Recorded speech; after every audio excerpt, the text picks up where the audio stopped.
Hello friends, welcome to my finance class. Today I'll tell you about what if analysis.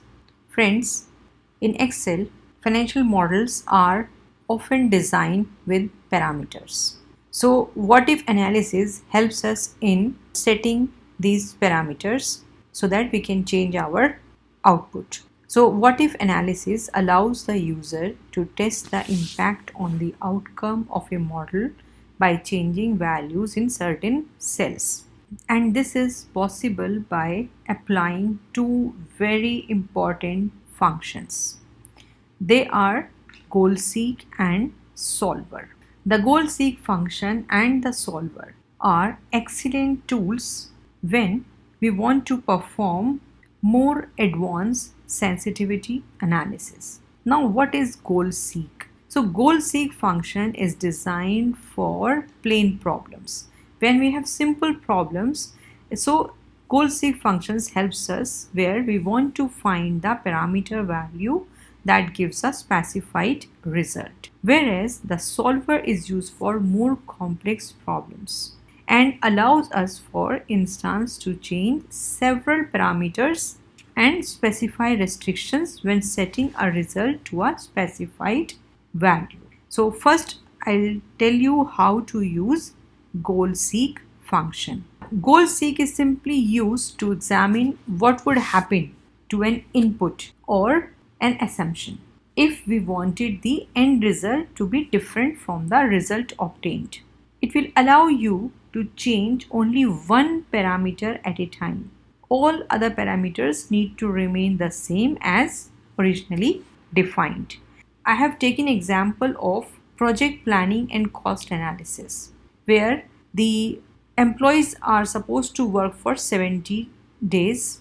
Based on this, the total cost is 200,000. By using goal-seek, I want to limit my cost based on the number of days that employee need to work. Let's see how it works. So I'll go to data and here you see what if analysis. I'll click here and I'll see the goal-seek function.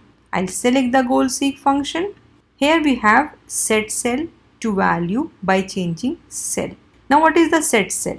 Where we want the outcomes, that is total cost. Next, I want to change this total cost suppose to 1,50,000 by changing cell D3. Let's see what answer it will give. So you see here that employee need to work 52 project days, then only I can achieve my desired result. Let me show you with the help of a more advanced model. So I'll show you with the help of a break-even point model. So I have given some data based on which I'll first calculate the sales revenue, that is calculated by typing the formula sales price per unit into units sold. So this is my sales revenue. Now next I have been given some fixed cost. So I'll take the sum of all this fixed cost by clicking on sum. So my fixed cost has come here. Then I'll move to variable cost. First I'll calculate manufacturing cost. It is calculated by typing the formula cost per unit into units sold. I have got the manufacturing cost. Then sales commission. It is calculated by typing the formula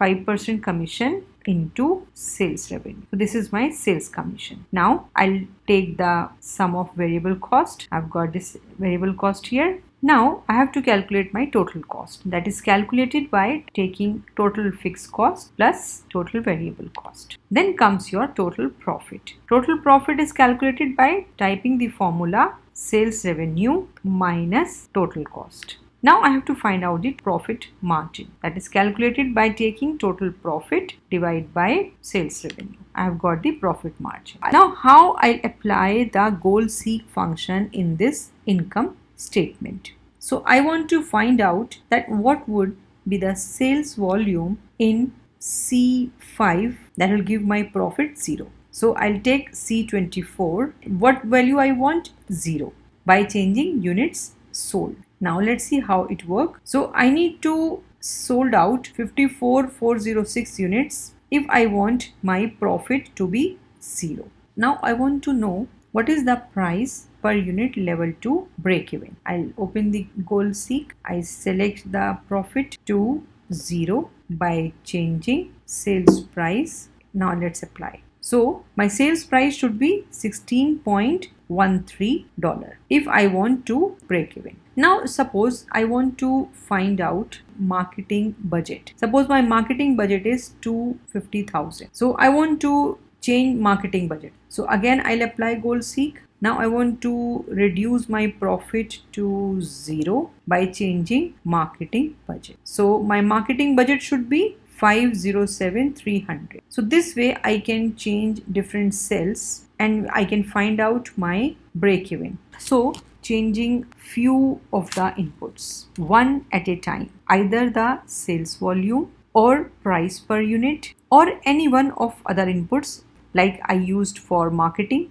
but again only one input at a time. That is the limitation of goal seek. This is all about goal seek function. Now I'll move to another function, that is solver. Solver is more advanced form of goal seek, since you can optimize here or find values by changing multiple cells subject to constraints. So what if you need to change more than one input variable? The goal seek function is not sufficient for this. So for this we use the solver. The solver can work with up to 200 changing cells. So solver make it possible to work back from an answer which can be minimum or maximum or a particular value. Now I have been giving here again a projection statement and I again show you break even point with the help of a solver. My objective here is to have this project at break even. First I'll find out the revenue here, that is by taking sales price into units sold. So the revenue has come. Now you see here we have fixed cost, so I can simply drag them and apply some function. I can get fixed cost. Then I'll find out total material cost. That would be find out by applying the formula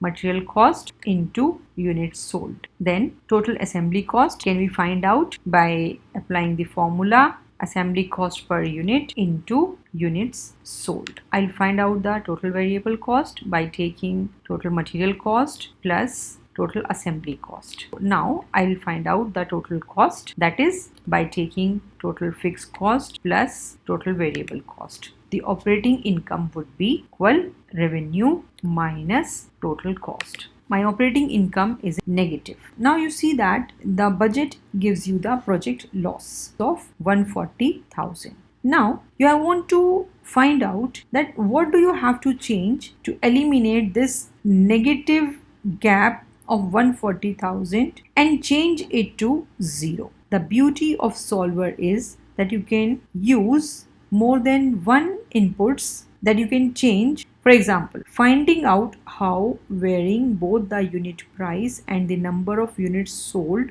would influence the outcome.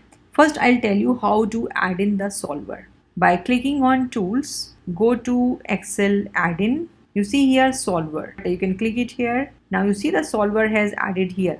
Now in this example, you see that your marketing budget is very high and goal is to break even. So you want to figure out how many units you need to sell as well as their selling price to attain your goal. Also, your marketing department is convinced that the highest price the market can bear is 21. Now you need to apply the solver in a following procedure. Let's say how. First you want to click on the target cell, that is your operating income, which is in minus. You set the value to 0 by changing variable cell, that is your units sold, to sales price per unit. So now you will add some constraint. First is your cell reference for C4. You want that your sales price per unit should be 21. Next is you want your units sold to be 54,000. Now you solve it. So your answer is 26,000, that is in minus. So still you have not achieved your goal. So what you will do, you will add one more constant, that is your marketing cost. So I have added one more constant here. So let's see how it works. So you see, now the operating income has become 0 and your units sold are 54,000. So the final solution say that in order to break even with these constraints, that is with 54,000 units sold at a sales price per unit of $21. Additionally, the marketing expense has reduced to 224,000. So the result is your 0 operating income. So this way the solver helps in solving our problem by changing 3-4 inputs at a time and helps in achieving our goal. So that's all about goal seek and solver functions. I hope you like the video. Thank you very much.